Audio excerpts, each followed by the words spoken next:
पवन सो संग समाय है कमल में, यानी इस प्रकार में वायु के साथ हमारी सुरती 10वें द्वार में जाके समा जाती है। ता दिना 10वें द्वार जाए, यानी 10वें द्वार में जाने का मतलब ही हमारी पवन पलट गई है। यहाँ नाभि में हमारी श्वासा धीमी आएगी। ध्यान समाधि में इसका प्रमाण महाराज ने दिया है, बहुत अच्छी तरह से सुन लेना, आप सब ध्यानी हो। कि पवन थो तो बहत है हंसा को अस्तूल, जागी बिन सुख राम कहे, घर घर गोरस मूल। यह है हंस का स्थूल शरीर। यहाँ पे जो पवन चलती है वो थोती चलती है। थोती समझते हो? थोती किसको कहेंगे और भरी हुई किसको कहेंगे? श्वासा, एक श्वासा थोती रहती है, एक श्वासा भरी हुई रहती है। भरी हुई श्वासा में शरीर के सारे कार्य होते हैं। ये प्राण, अपान, व्यान, उदान, समान, ये सब प्रकार के कार्य श्वासा के आधार से ही करते हैं।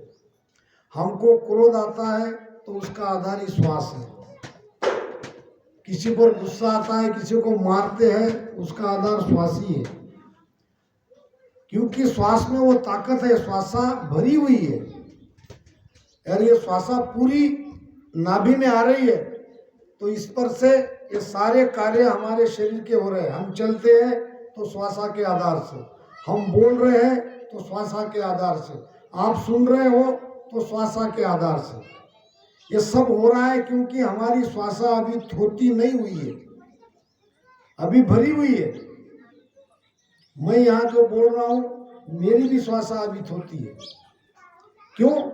त्रिकुटी परे इसी भी दर से ज्ञानन गुष्टन गावा। त्रिकुटी के बाद पहुंचा हुआ संत ना आपको बोलेगा ना आपका कुछ सुनेगा, वो अपनी लगन में, धुन में, लीव में मगन रहेगा। वो क्यों आपको बोलने के लिए आएगा? आ रहे क्या वो मोहनदास महाराज? देख रहे क्या हमारी तरफ? वही बैठे ध्यान कर रहे हो। उनको कोई मतलब ही नहीं है, न किसी को ज्ञान देना है न किसी से लेना है। वो अपनी मगन है। कबीर साहब कहते हैं कुछ लेना न देना, मगन रहना। बानी वेद बात सब भूली, कथे बके हद माई। और प्रमाण दे रहा हूं। बानी वेद बात सब भूली, कथे बके हद माई। जब जन जाए देश वो देखा बिना ध्यान। अब मैं बक रहा हूं, कतरा हूं, तो बिल्कुल मैं 3 लोक में हद में हूं। मेरी ऊर्जा अभी 3 लोक में है, मेरा पवन नीचे चल रहा है और आप सुन रहे हैं तो सुनने में आप मगन है, आप सब पिंड में हो। क्योंकि गुरु महाराज कह रहे हैं ये कथना, बकना, सुनना, हरजत गाना, गुरु महिमा गाना, ये सब हद के अंदर आता है। ये सब करना पड़ेगा, इसी से हम जाएंगे आगे। मगर जब वो स्थिति में पहुंचेंगे तब न भावरा बापू हरजस गाएगा न कालू बापू हरजस गाएंगे। वो कहेंगे बापू नहीं अब अच्छा लग रहा है भजन, ऐसे ही कहेंगे ना। क्योंकि अब वो वहां नहीं है। अब उनकी जो पवन चल रही है वो यहाँ थोती हो गई और भरी पवन ऊपर जा रही है। यहाँ तो केवल प्रारब्धवश जीने के लिए वो श्वासा चलती है। वो कमजोर हो जाएगा, वो ध्यानी ज्यादा दूर चल नहीं पाएगा, मगर अंदर से वो बहुत ताकतवर रहता है। बाहर से तो वो कमजोर दिखता है, अंदर में बहुत ऊर्जा उसके अंदर रहती है। क्योंकि उसकी सारी ऊर्जा पिंड से जाके ब्रह्मांड में वहां पे सिमट गई, वहां आ गई। तो कहते हैं महाराज पवन सो संग समाय है कमल में, तादिना 10 वो जार जाई। मोक पर मोक हर गाय जब पहुंचिया, सर्व सासा मिट्या अब मेरा। मोक्ष, परम मोक्ष का सारा संशय 10वें द्वार पे जाने पे मिटता है। क्योंकि वहां मन पूरी तरह से कमजोर हो जाता है। त्रिकुटी से ही उसके ऊपर एक दड़पन आना शुरू हो जाता है। त्रिकुटी से हमारे सोच विचार पूरी तरह से लगभग कम हो जाते हैं या बंद हो जाते हैं। अच्छा, आपने कभी सोचा कि ये कैसा आप सुख दुख में चले जाते हो? कभी विचार किया? कौन आपको ले जा रहा है उधर? वो ले जाने वाला मन है। कैसे ले जाता है? विचार के द्वारा। वो कहता है आपको बहुत हो गई संगत, खेत में इतना इतना काम पड़ा है, मेहमान आए हैं, यहाँ जाना है, समाज का किसी की 5वीं है 13वीं है, वहां जाना है। कौन कहता है आपको? मन कहता है। और आप क्या कहते हो? उसकी सुन लेते हैं। फिर ये परम आनंद की जो सत्संग है, ये छोड़ के जाके जगत के जंजाल में लग जाते हैं। यहां से उठा के आपको कौन ले जा रहा है? मन। कैसे ले जा रहा है? विचार के द्वारा। उसके पास बहुत बड़ा हथियार है विचार का। अब जब आपका ध्यान त्रिकुटी में जाएगा, क्या आपके पीछे काम नहीं रहेगा? का तो काम रहेंगे, खेती का काम रहेगा, मेहमान घर पे आएंगे, कहीं आपको कहीं जाना होगा, मगर आपको याद दिलाने वाला ही कोई नहीं है। क्या कहेगा महादेव? अरे कैसे भूल गया मैं, जाना तो अर्जेंट है, मगर तुमको याद दिलाने वाला वो हाजिर नहीं है। आप यहीं बैठे, कितना समय चला गया पता ही नहीं चल रहा है आपको, क्योंकि अब विचार आपके बंद हो गए। विचार आपके बंद हो गए तो आपको कोई काम आपका याद नहीं आ रहा है। याद नहीं आ रहा है तो आप ध्यान से नहीं उठ रहे हो। ध्यान लगने का अर्थ यही है, मन के विचार पूरी तरह से रुक जाना, निर्विचार हो जाना, शून्य हो जाना। ये शून्य ही शून्य, शून्य में साहेब जहां हरिजन का वासा, यानी साहेब शून्य में है क्या? हम शून्य हो जाते हैं। हमको ही शून्य होना पड़ेगा, और शून्य होते होते होते एक तरह से जगत से पूरा संबंध टूट जाता है। अभी कल बापू ने लिया था ना पराभक्ति का अंग, वो पराभक्ति के लक्षण हमारे अंदर आने शुरू हो जाते हैं। खाने पीने की सूध नहीं, कपड़े लत्ते की नहीं, जाने आने की नहीं, कोई गाली दे रहा क्या, कोई महिमा कर रहा क्या, इसमें कोई उसका लेना देना नहीं। कोई खिलाएगा तो खाएगा, कोई उठाएगा तो उठाएगा, कोई ऊपर से चादर डाल देगा तो उड़ेगा, नहीं तो नहीं उड़ेगा।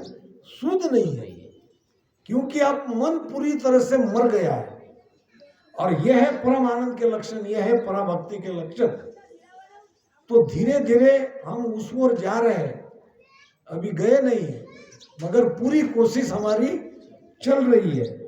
मोक पर मोक हर गाय जब पहुंचिया, सर्व सांसा मिट्या अब मेरा। सारे संशय 10वें द्वार में भजन जाने पर मिट जाता है, कोई संशय बाकी नहीं रहता। दास सुख राम कहे सांवड़ो संत जू, मीट गया सरबरे जन्म फेरा।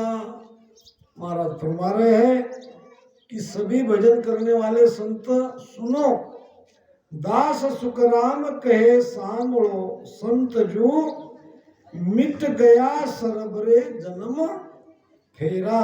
ये आवागमन जन्म मरण का सारा चक्कर हमारा मिट गया। कैसे मिट गया? तो अब आखिरी की एक साख लेके हमारे बापू जी आगे थोड़ा ज्ञान देंगे। और ये इसलिए आपको कहना पड़ रहा है कि इस भक्ति को आसान बिल्कुल नहीं समझ लेना, नामुमकिन नहीं है। करने वाला बिल्कुल आगे आगे बढ़ता जाएगा, मगर सबको सुमिरन करना ही पड़ता है। और ये रास्ता कितना कठिन है ये थोड़ा देख लो। ब्रह्म के देश की गेल बहुत कठिन है। कौन कह रहे? गुरु महाराज कह रहे।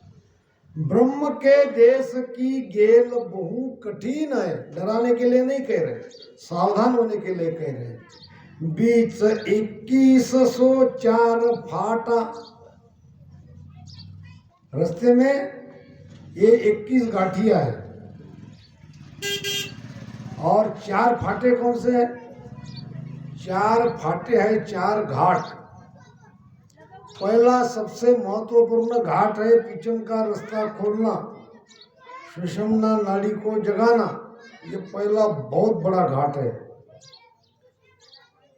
कैसे समझेंगे हमारी सुषुम्ना नाड़ी जग गई, हम पिचम से पलट गए? ये कब हमारे समझ में आता है? देखो गुरु महाराज क्या कह रहे हैं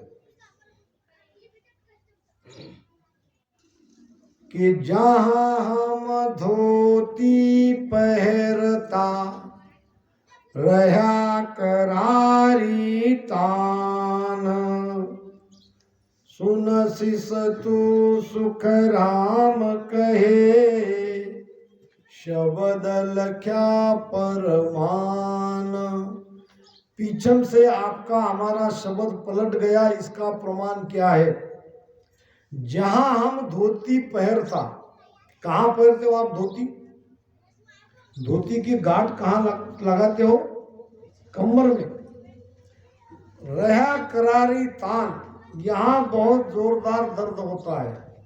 जहां धोती का वो कोस रहता है, हम अंदर डालते कि नहीं, वहां बहुत ज्यादा दर्द होता है। ऐसा दर्द आपको ध्यान में हो रहा है तो आप पलट गए। ये पहला घाट, पहला पाड़ा। दूसरा है ये मेरु, यहाँ उतान पात बंद लगता है, यहाँ से ऊर्जा आगे नहीं जाती है, तो ये उतान पात बंद खुल जाता है, तो ये दूसरा घाट। तीसरा घाट है त्रिकुटी का, यहाँ लगता है त्राटक बंद, वो बंद खुल जाता है, तो ये तीसरा घाट पार किया। चौथा घाट है 10वें द्वार।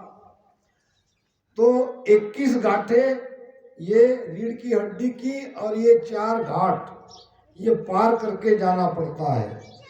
5-25 पेड़िया पड़त है, आद बिच राह सो 3 फाटा। फाटा समझते हैं?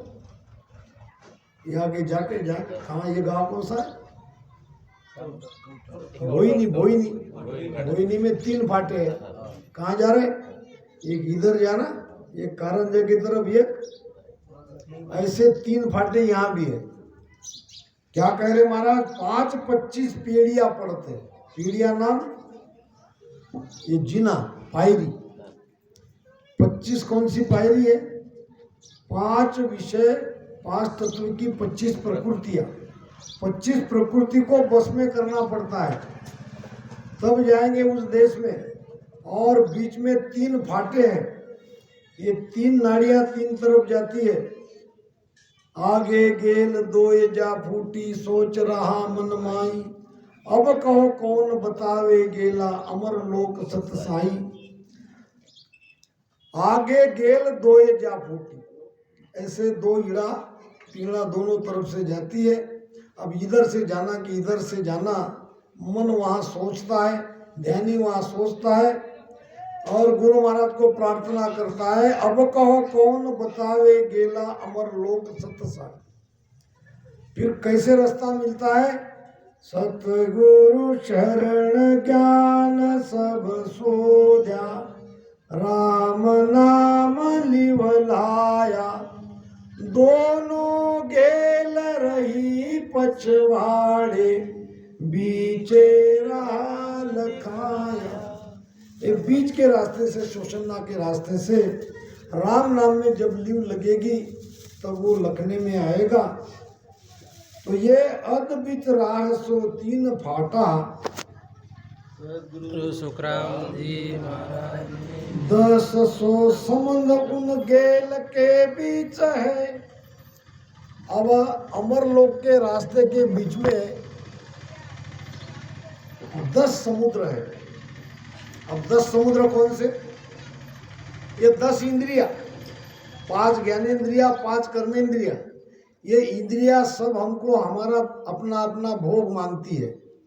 आँख कहती है मुझे देखना है, कान कहता है मुझे सुनना है, जीभ कहती है मुझे स्वाद चाहिए, त्वचा कहती है मुझे स्पर्श सुख चाहिए, नाक कहते हैं मुझे मेरा सुख दो, पैर कहता है मुझे चलने का सुख दो। अभी बापू ने सुबह कहा कि चलो थोड़े बाहर जाके आएंगे, क्योंकि शुगर वाले चलना ही पड़ता है, पैर को पैर का आहार देना पड़ता है। पैर का आहार क्या है? चलना। हाथ का आहार काम,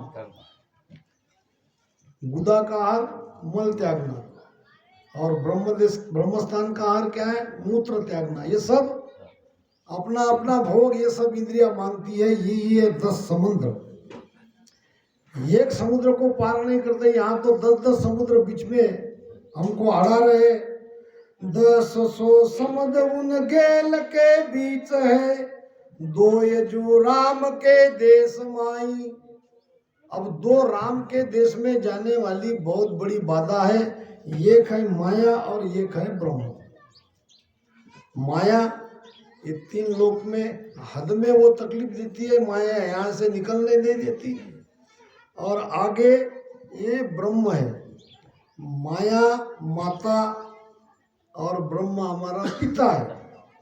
जैसे हर एक माता पिता को अपना बेटा अपने से दूर नहीं होना चाहिए, करते हैं ना, इसी प्रकार भीतर के माता पिता भी हमको अपने से जाने नहीं देते, अमर लोक में जाने नहीं देते। वो हमको रोकने की कोशिश करते हैं। माया के कई प्रकार के जाल है, वैसे ही ब्रह्म के जाल है। 2 यजु राम के देश माई, बीच में पहाड़ तामाय झक रहत है, जम के शीश होए गेल जाई। बीच में पहाड़ है और पहाड़ के ऊपर बैठा है राक्षस जग, यानी अब कौन सा पहाड़ बीच में है? ये मेरू का पहाड़, ये मेरू पर्वत है। यहाँ इस पे कौन सा राक्षस बैठा है? यमराज। ये बैठा है यहाँ। बीच में पहाड़ तामाय झक रहत है, जम के शीश होए गेल जाई। सुखराम जम के शीश पर लात देर हंस जाए। इसके सिर के ऊपर लात देके हमको आगे जाना पड़ता है। 3 ठग 2 यसो नाहर, बीच में वेश्या 7 सुन 2 दूता।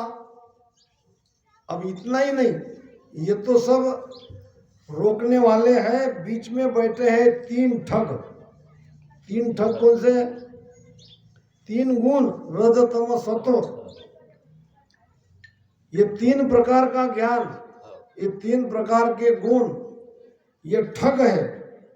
ये 3 ठग रास्ते में बैठे हैं और 2 यसो नाहरी बन बीच है। नाहरी यानी सिंहनी, शेरनी।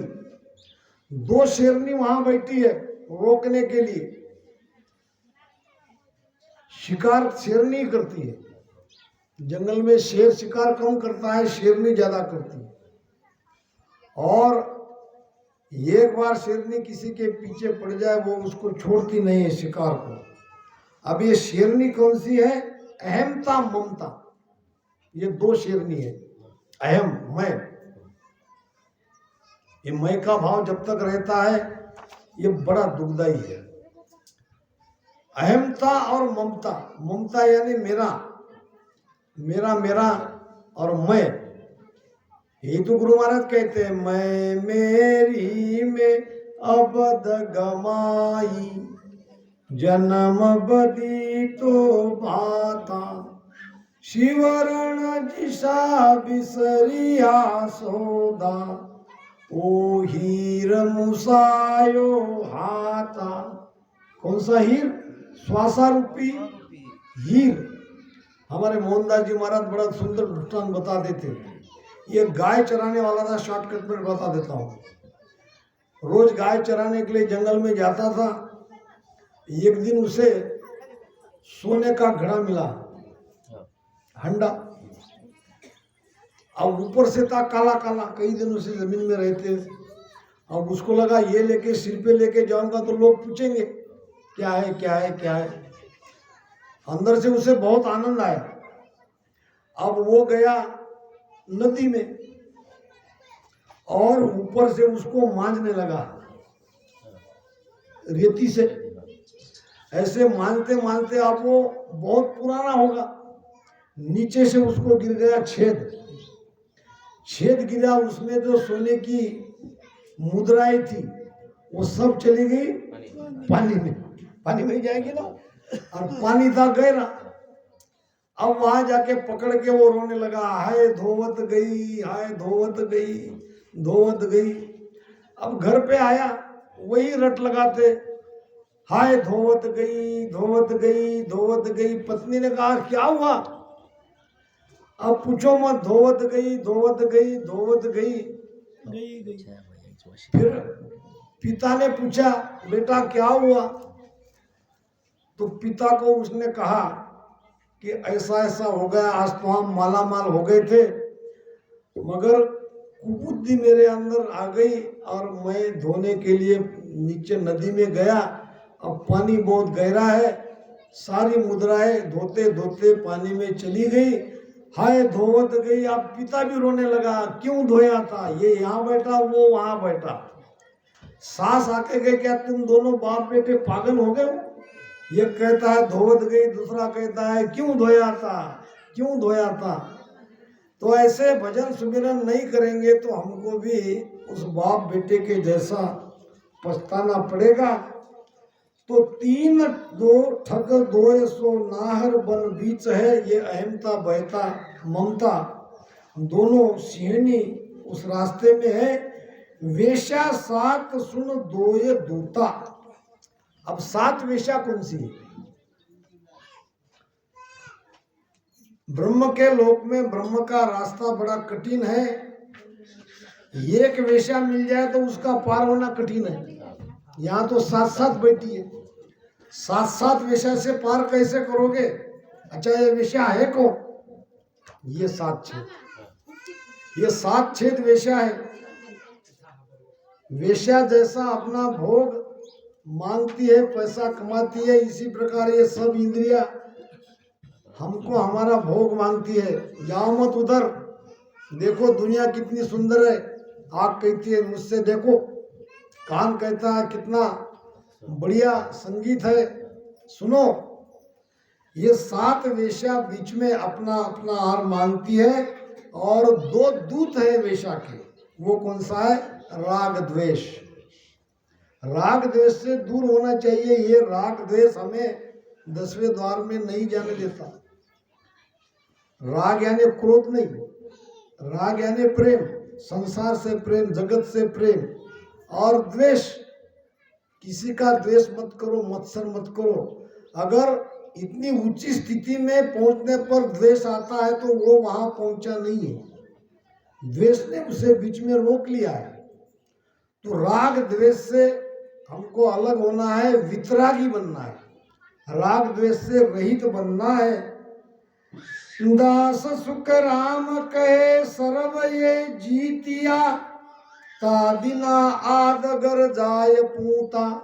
महाराज कह रहे हैं इस प्रकार से सबको जीत के तुम बताओगे, जगत तुम्हारे तरफ देख के ये कहेगा कि हाँ सचमुच तुम्हारे अंदर ये चीज नहीं दिख रही है, तब आप समझ लेना कि वहाँ आप पहुँच गए हो। तो इन्हीं शब्दों के साथ मेरी वाणी को यहाँ विराम देता हूँ।